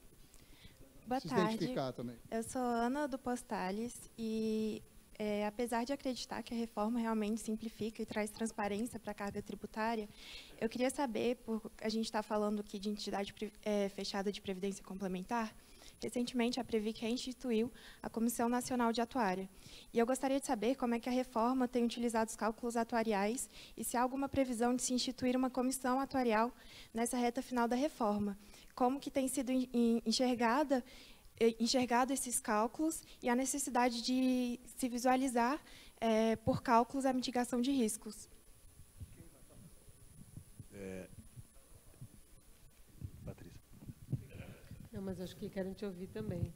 Eu vou só comentar que essa é uma preocupação mesmo, né? Porque como o impacto não IBS-CBS, né, em função do reconhecimento da não incidência, mas mesmo em razão do ITCMD, o que tem se colocado é justamente isso, né? Qual que é o impacto do benefício do pensionista? Não estamos falando, né, de PGBL, VGBL, um outro cenário lá de consumo, mas para as entidades fechadas, né, como que esse impacto acontece? Porque ele é atuarial mesmo, né? Ele acontece na concessão do benefício, no benefício a conceder, que é corrigido por tábuas biométricas atuariais. Mas acho que querem lhe ouvir, né? Porque eu não tenho informação se tem algum estudo atuarial desse impacto setorial sobre o benefício pago. Não, não que eu saiba. O que a gente tem? Dentro da reforma tributária, a Previdência, o regime geral da Previdência Social não tem, né? Não tem a incidência em função de toda a estrutura de imunidade recíproca, os regimes próprios pelo mesmo motivo. Então, quando a gente fala de setor de previdência que tem um impacto atuarial e o de seguros, o de seguros eles têm mecanismos de cobertura, né, para que esse impacto atuarial possa ser diluído nos resseguros e nas repactuações. Não, é porque a pergunta dela é das entidades fechadas, né? De um modo geral? Como que é feito o cálculo, é isso? Isso. Cálculos atuariais. Eu acho que bom, do que eu sei, tá? A comissão de atuária reinstituída pela Previc não está participando ativamente dos debates da reforma tributária. Mas achei que você estivesse falando um pouco... Eu não sei se eu entendi bem, mas se você estiver indagando sobre como os cálculos são feitos, né, a gente tem uma equipe de economistas, né, eu sou advogado, né, então brinquei com o deputado Mauro aqui que eu vou delegar para o Rodrigo Urair, posso te passar o contato dele depois, brincadeira. Meu colega economista do IPEA, ele conduz os cálculos por parte da CERT, em parceria com uma equipe da Receita, que vem desse projeto do Tax Gap, que era o hiato de conformidade. O que é o Tax Gap? É a diferença entre o que está na lei e aquilo que é arrecadado de fato. Um pedaço dessa diferença é por política mesmo, então a gente não quer arrecadar sobre previdência fechada, né? Decisão de política, né? E um outro grande pedaço é um gap de conformidade. A gente não arrecada por causa de sonegação, inadimplência, nota fria, que gera crédito, litígios, né? Então, você tem uma série de fatores que trazem esse gap de conformidade ou hiato de conformidade que o deputado mencionou. Quais são os fatores que puxam a alíquota para baixo na reforma? Hoje a alíquota do consumo é bem mais alta do que 26,5%, é mais de 30%. A gente está puxando ela de mais de 30% para 26,5%. Por conta de duas coisas principalmente. Primeiro, o fim dos benefícios fiscais estaduais, 800 bi, né, isso tudo entra aqui como arrecadação. E segundo, a redução desse gap de conformidade. A gente vai ter um modelo operacional que se pretende ser muito simples, pré-preenchido, tudo com base em nota fiscal eletrônica. Tudo isso reduz sonegação, reduz inadimplência e reduz a alíquota que todo mundo paga. Mas tem mais gente pagando, então os outros pagam menos. De fato, há um grau de incerteza nesses cálculos. Não dá para saber se o gap no Brasil vai cair para 15%, para 14%, para 13%, para 12%, para 11%. Não dá. A gente tem alguns parâmetros internacionais que a gente usa. O que se sabe é que hoje esse gap de conformidade é altíssimo no Brasil, mais de 20%. Então, hoje no Brasil, a cada 5 contribuintes, 1 não paga em dia seus tributos, é muito alto para qualquer padrão internacional, e a gente quer reduzir isso pelo menos para 15, né, de 20 e tanto, que é o que tem hoje, para 15. Tá? Esse é o que está na premissa. Agora, eu estou com o deputado Mauro, acho que a gente consegue reduzir ainda mais quando a gente coloca o nosso modelo operacional rodando, e não vai dar tempo da gente falar aqui hoje, mas o deputado Raul está na plateia, né? O split payment. O que é o split que a gente vai implantar? É a vinculação do sistema financeiro de pagamentos com o sistema de arrecadação tributária. Então, a ideia é que esse recolhimento ele seja contínuo ao longo do mês, junto com as transações de pagamento processadas pela empresa. Né? Então, quando você vai passar uma compra, uma venda na sua empresa, na mesma medida que você passa a venda no cartão, você vai ter uma emissão de nota e uma vinculação do débito IBS-CBS com a transação de pagamento e fazer a arrecadação tributária por aí. Então, não apenas a apuração é automatizada, mas também o recolhimento do tributo também deve ser automatizado quando a gente colocar de pé essa tecnologia. Então, tudo isso conduz para, como eu comentei, menor sonegação, menor inadimplência e, por consequência, menor alíquota, porque a gente está mantendo a carga como um todo. Muito bom. Bom, nós vamos continuar discutindo isso por muitos anos, na verdade, né? Porque isso é longo e esperamos que tudo dê certo. A torcida, acho que é geral, é muito complexo para todos, acho que é muito novo, tem muita coisa para a gente destrinchar aí. Com certeza, a APIMEC Brasil, e junto com a ABRAP e com outras entidades, inclusive, vai continuar tratando desses assuntos e esperamos contar com todos esses convidados que tiveram com a gente aqui, mas eu queria agradecer especialmente ao deputado Mauro Benevides, Daniel Lora, a Patrícia e o Edson Fernandes por essa participação. Aqui a presença do deputado Rauli, esperamos estar conosco numa próxima oportunidade também. Agradecer a todos vocês e passar a palavra então ao mestre de cerimônia. Obrigado.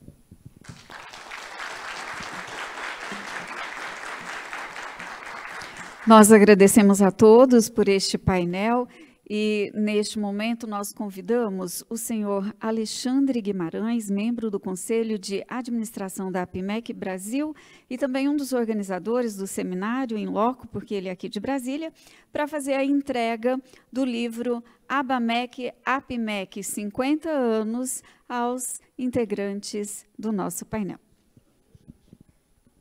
Vamos aproveitar também este momento para pedir a gentileza dos senhores de se posicionarem para uma foto oficial.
Bom, e para encerrar o nosso evento, nós teremos agora a palestra sobre financiamento do mercado de capitais para infraestrutura, transição energética e mudanças climáticas. Convidamos ao palco a senhora Lucy Souza, presidente do Conselho de Administração da APIMEC Brasil.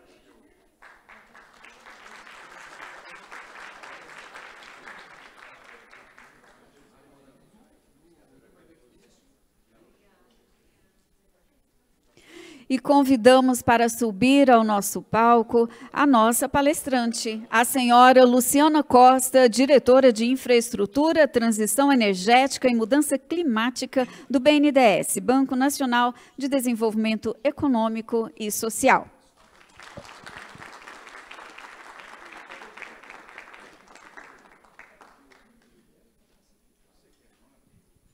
Passo a palavra para a senhora Lucy Souza. Bom, boa tarde a todos, é um prazer estar aqui. Em nome do Conselho da APIMEC Brasil. E quero agradecer, né, a diretora, a Luciana, pela gentileza de estar conosco. Vamos tratar, quer dizer, a Luciana vai nos agraciar, né, com uma palestra sobre as ações, né, do BNDES na transição, no financiamento, né, de projetos da transição energética absolutamente necessária e também projetos ligados à mitigação dos efeitos de mudanças climáticas. Não precisa nem dizer da emergência, da necessidade de implantação desses projetos, estamos vivenciando na pele, nos nossos pulmões, o que está acontecendo no nosso país, né? Então, muito bem-vinda.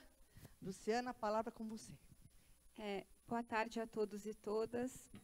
Queria agradecer, Lucy, agradecer a APIMEC, agradecer a ABRAP.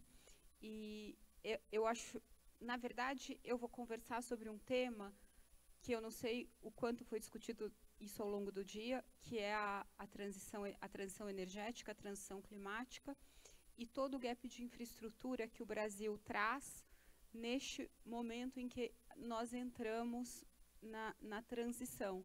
Eu tenho uma apresentação, eu não sei se já está na tela. Está na tela. E tem o negocinho para mudar?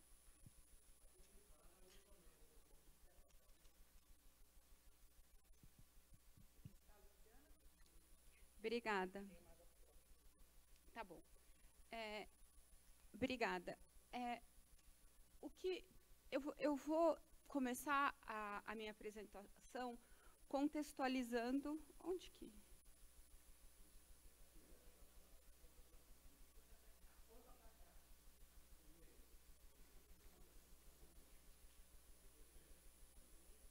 o botão do meio, né?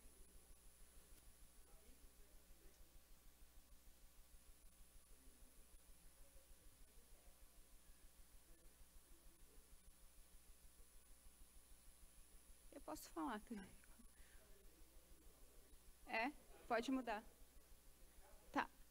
Na verdade, o Brasil, a gente vive uma janela de oportunidade que talvez o Brasil não tenha vivido nos últimos 100 anos. O Brasil tem vantagens comparativas únicas e quando a gente olha todas as economias do G20, nenhum país tem as vantagens comparativas combinadas que o Brasil tem.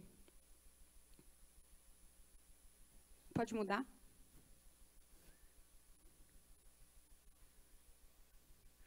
Então, aqui,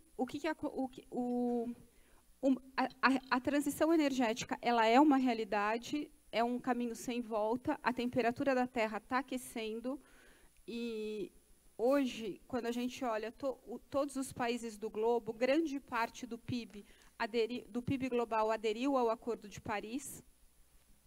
E o Brasil ele entra nesse momento com um hiato de infraestrutura muito grande. A transição energética ela é profundamente intensiva em capital e ela vai requerer muito investimento em vários países. Só que, como eu vou mostrar ao longo da minha apresentação, no caso do Brasil, o nosso custo de descarbonização é muito menor do que o custo de descarbonização do resto do mundo. Quando a gente pensa em infraestrutura, o estoque de infraestrutura do Brasil é muito menor do que o estoque de infraestrutura de países emergentes como Índia, e por isso que a gente... isso é, ao mesmo tempo, um desafio, mais uma grande oportunidade. O investimento em infraestrutura, que foi cerca de 213 bi em 2023, ele precisa dobrar para que a gente feche esse gap de infraestrutura. Na transição energética, a nossa matriz elétrica e a nossa matriz energética, ela já é a mais renovável do G20. A nossa matriz elétrica, ela é 89% renovável, a nossa matriz energética, ela é 49% renovável, basicamente porque o Brasil fez opção por hidroeletricidade, já escalou eólica e solar, já escalou etanol e tem um potencial de biomassa gigantesco.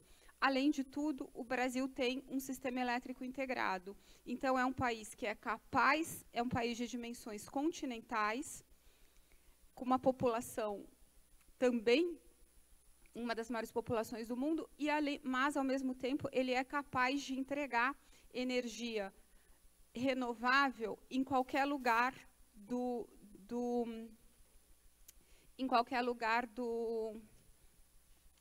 país, porque a gente tem mais de 180 mil quilômetros de linha de transmissão. A apresentação, eu vou fazer o seguinte, eu vou seguir aqui então, o que eu vou falar aqui? O Brasil, eu acho importante a gente ter consciência de que o país já fez a primeira onda da transição energética. O mundo, os Estados Unidos estão investindo no IRA, a Europa fez o European Green Deal, a Índia está investindo massivamente em energia renovável, a China também, só que esses países querem chegar em 2050, onde o Brasil está hoje, ou aquém de onde o Brasil está hoje. Assim, por isso que nós já... linhas de transmissão. Os Estados Unidos não têm a quantidade de linha de transmissão que o Brasil tem. E a gente está saindo da economia do óleo e gás, quando se transportava a molécula, para a economia do elétron. E, para isso, precisa de linha de transmissão. O Brasil já tem um arcabouço regulatório que permite que o setor privado tenha apetite para investir em linha de transmissão. Nós já temos e nós vamos continuar sendo capazes de construir linha de transmissão. Qual que é a segunda onda da transição energética? A das novas tecnologias, do hidrogênio verde, do biocombustível, de biometano, de reflorestamento, e aí eu vou mostrar também mais para frente o que a gente vai precisar fazer. A gente vai precisar investir muito em reflorestamento, que é onde, para que o Brasil cumpra o Acordo de Paris, a gente tem um cenário relativamente binário, já que 74% das nossas emissões vem de desmatamento e agropecuária.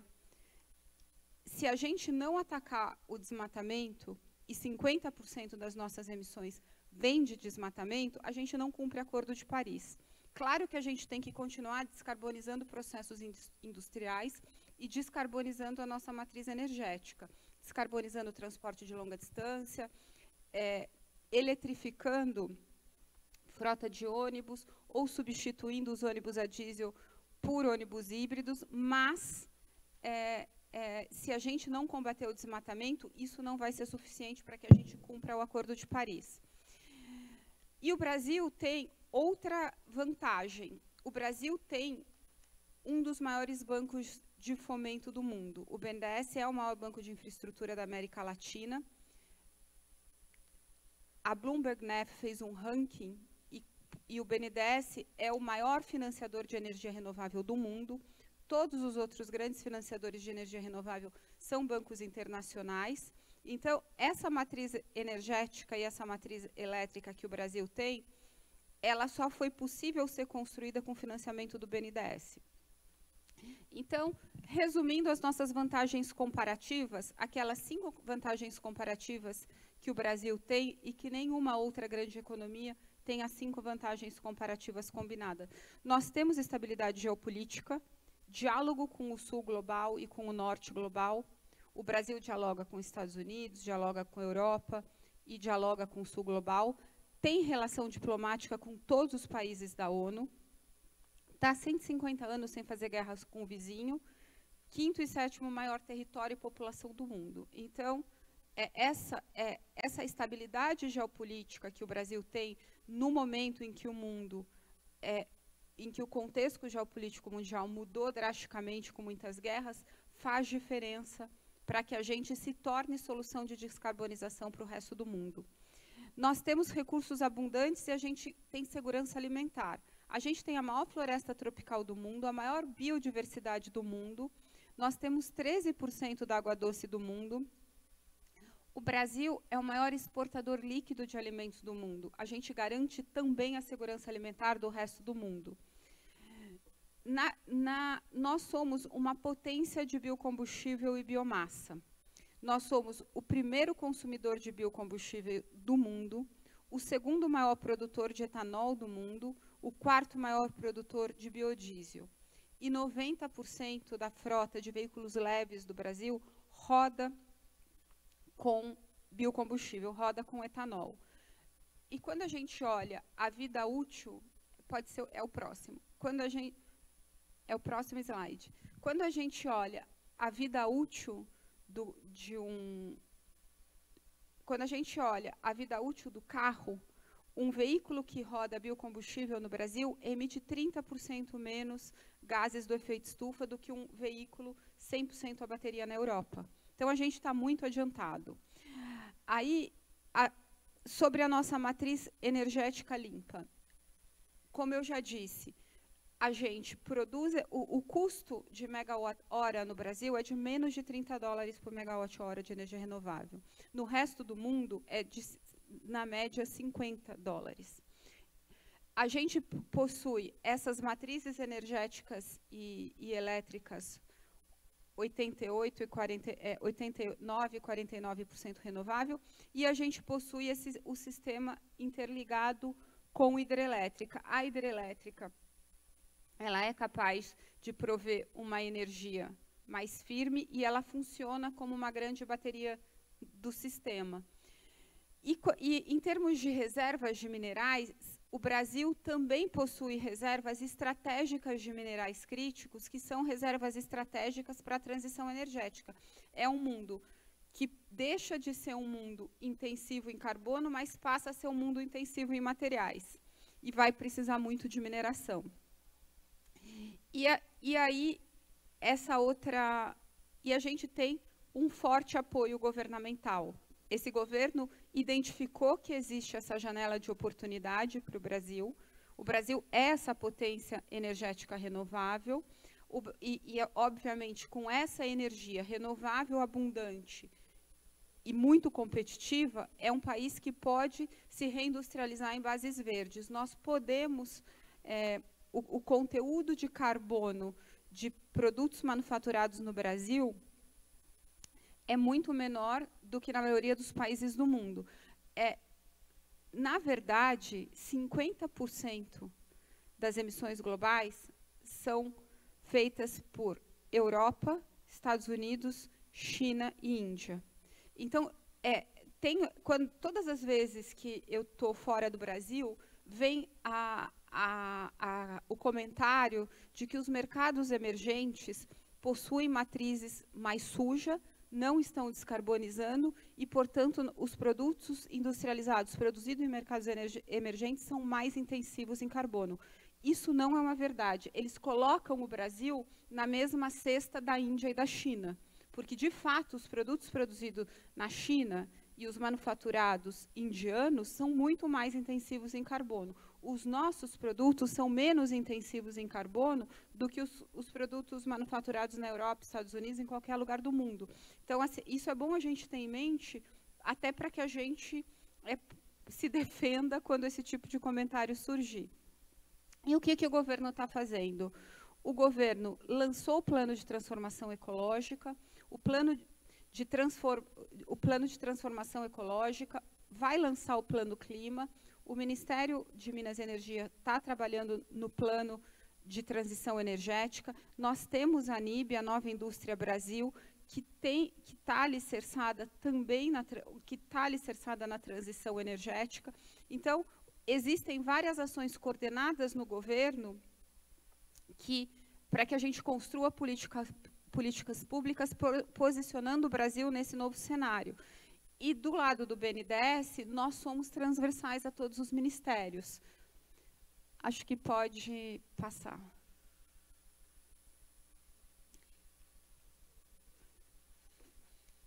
Aqui um pouquinho do nosso padrão de emissão.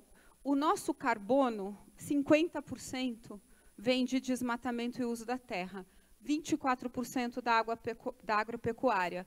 O Brasil é o 5º maior emissor de gases do efeito estufa, com 2,41 bilhões de toneladas de CO2. O que isso quer dizer? E, na verdade, líquido é mais ou menos 1,7. Significa, a nossa matriz energética ela é responsável por 18%, 17%, 18% das nossas emissões. 5% é processo industrial. No resto do mundo, mais de 70% das emissões vem do setor energético. É muito mais caro descarbonizar mudando toda a matriz energética. A gente precisa combater desmatamento. E esse carbono do desmatamento é um carbono não econômico. A gente só precisa combater o crime organizado. E o impacto no PIB é muito menor do que, por exemplo, se a gente tivesse que mudar toda a matriz energética do país. E falando um pouquinho das nossas NDCs, obviamente, o nosso compromisso é que o Brasil seja neutro em carbono em 2050. E aqui tem outro dado. A gente não precisa de novas tecnologias para ficar neutro em carbono. Como a gente não tem que mudar muito o processo industrial, nem alterar a matriz energética, a gente só precisa combater desmatamento, o Brasil não precisa de nenhuma nova tecnologia para atingir neutralidade em carbono. Os outros países do mundo precisam ou de CCUS, de novas tecnologias que ainda são muito caras. A gente não. A gente só precisa combater desmatamento. E, obviamente, a gente já fez isso. Eu trouxe esse slide para mostrar que ali, primeiro o governo Lula, Dilma, a gente conseguiu reduzir em 84% a taxa de desmatamento. Isso quer dizer que esse governo sabe fazer isso. Obviamente, teve um descontrole, o desmatamento voltou e agora o governo já trabalhou para reduzir muito o desmatamento e já obteve bons resultados. Este ano, o Brasil já reduz bastante a emissão de gases do efeito estufa porque a gente está combatendo o desmatamento. E desmatamento acende a luz do Brasil no diálogo geopolítico global. Assim, a gente tem que... hoje, isso é o que dificulta para o Brasil as nossas negociações globais. Falando um pouquinho da nossa matriz energética e da nossa matriz elétrica, comparada com a OCDE. De novo, a nossa matriz energética é 49% renovável, a da OCDE 14% renovável. Eles vão chegar onde a gente está em 2050. A Índia, talvez em 2060, 2070, a gente está muito à frente. Aqui, de novo, falando do nosso custo de energia e dos fatores de capacidade do Brasil. E é por isso que esses fatores de capacidade que estão entre os 5 melhores do mundo nos permitem gerar essa energia renovável muito mais competitiva. Acho que podemos ir para o próximo. Aqui o nosso sistema elétrico integrado, com mais de 180 mil quilômetros de linha de transmissão. A gente acabou de fazer grandes leilões de linha de transmissão com quase 60 bi de investimento, e como o arcabouço regulatório do setor elétrico é sofisticado e tem estabilidade, a gente atraiu investimento privado para isso. Nosso hiato de infraestrutura, como vocês podem ver, tem setores de infraestrutura onde o hiato é maior. Transporte e logística, a gente tem um hiato muito grande. Saneamento, a gente também tem um hiato muito grande. Em saneamento, o Brasil investe um pouco mais de 20 bi por ano, foi o que foi investido em 2022. A gente precisa chegar em 50 bi por ano, e ainda assim, a gente tem um país com mais de 90 milhões de pessoas sem cobertura de esgoto, mais de 30 milhões de pessoas sem cobertura de água. Então, quando a gente olha, a gente precisa... tem uma população equivalente à da Argentina sem cobertura de esgoto no Brasil, e tem uma população equivalente a 2 Argentinas e tem uma população equivalente a 2 populações chilenas sem cobertura de água potável. Então, assim, aqui a gente... Só que a gente pode olhar isso também como oportunidade. O setor de saneamento, principalmente nos últimos 2 anos, teve um aumento muito grande. Ali, em 2007, começa a destravar um pouco o investimento em saneamento, mas, de fato, nos últimos 2 anos, e com o apoio do BNDES, porque o BNDES foi o banco que estruturou os maiores financiamentos do setor, deu um salto grande. Rodovia, tem muita coisa para sair em rodovia, ferrovia. Então, e como a China está com a infraestrutura construída, Europa e Estados Unidos, isso aqui é uma oportunidade para a gente atrair capital internacional e crescer.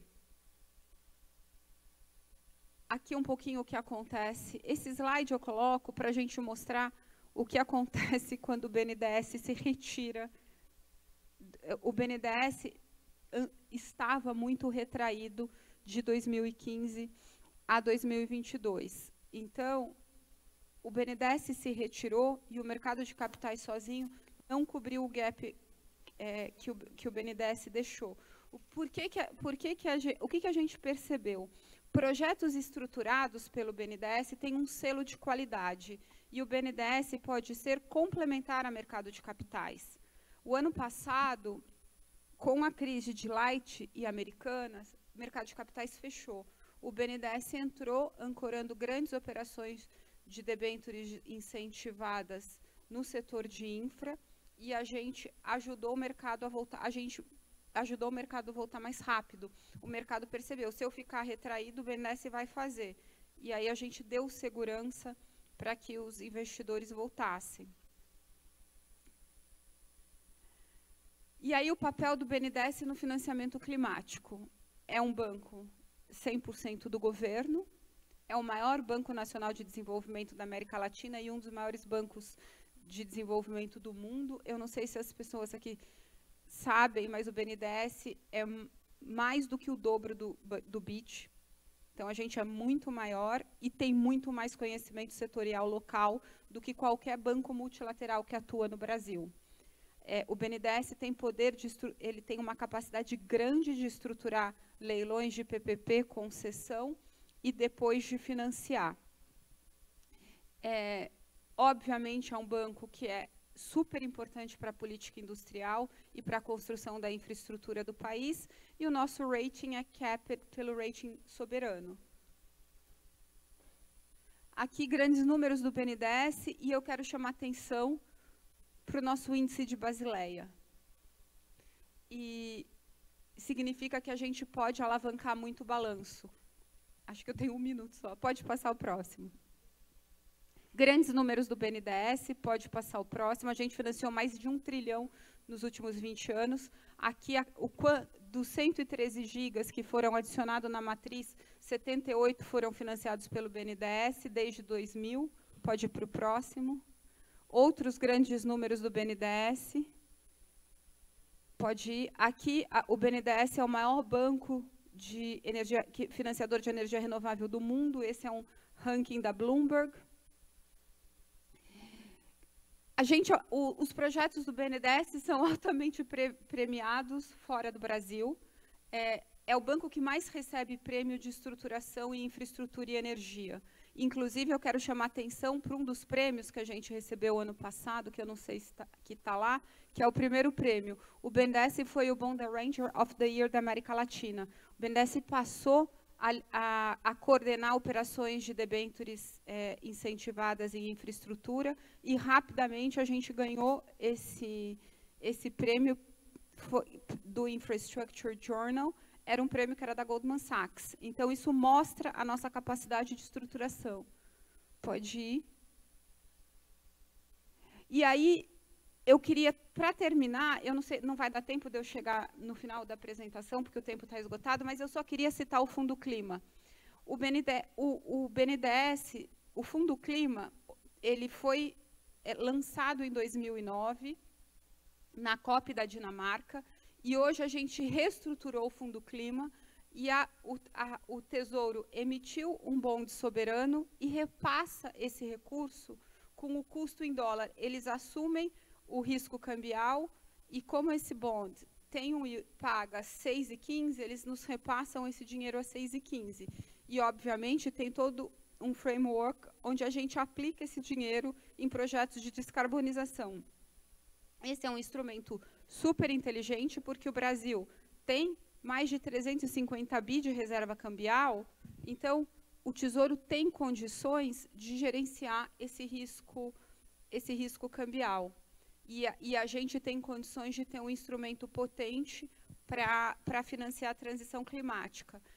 E, por último, mercado de capitais no Brasil está se desenvolvendo, mas ainda não tem profundidade de preço e nem de volume para grandes transações. Por isso, a importância do BNDES. As nossas linhas vão até 35 anos para infraestrutura. O mercado de capitais não vai nesse prazo. E para saneamento, para ferrovia, a gente precisa de profundidade de prazo. E os projetos são muito grandes.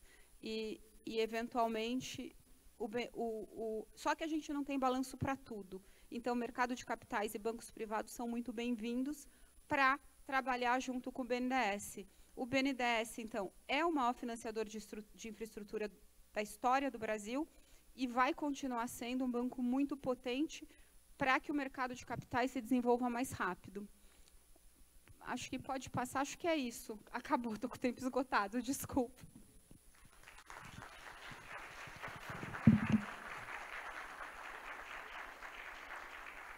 Obrigada. Opa.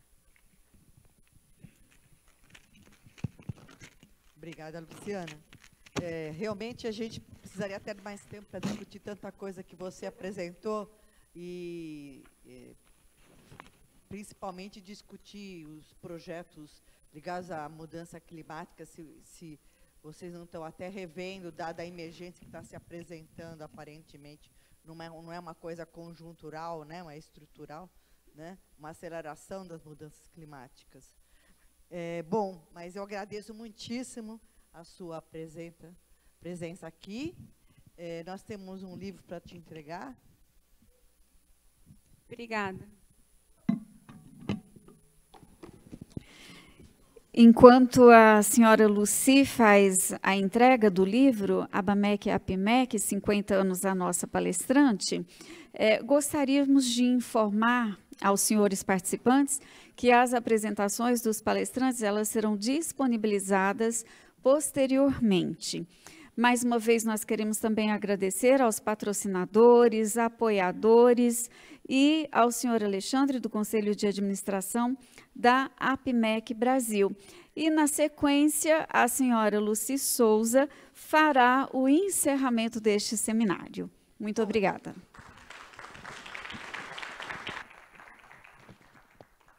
Normalmente o encerramento tem uma espécie de resumo de tudo que foi falado, mas eu acho que não vem um caso aqui, né? A gente conseguiu fixar, né, os principais pontos dos palestrantes. Eu considero que foi muito útil o nosso encontro, sinceramente, né? A gente tem experiência aqui em eventos.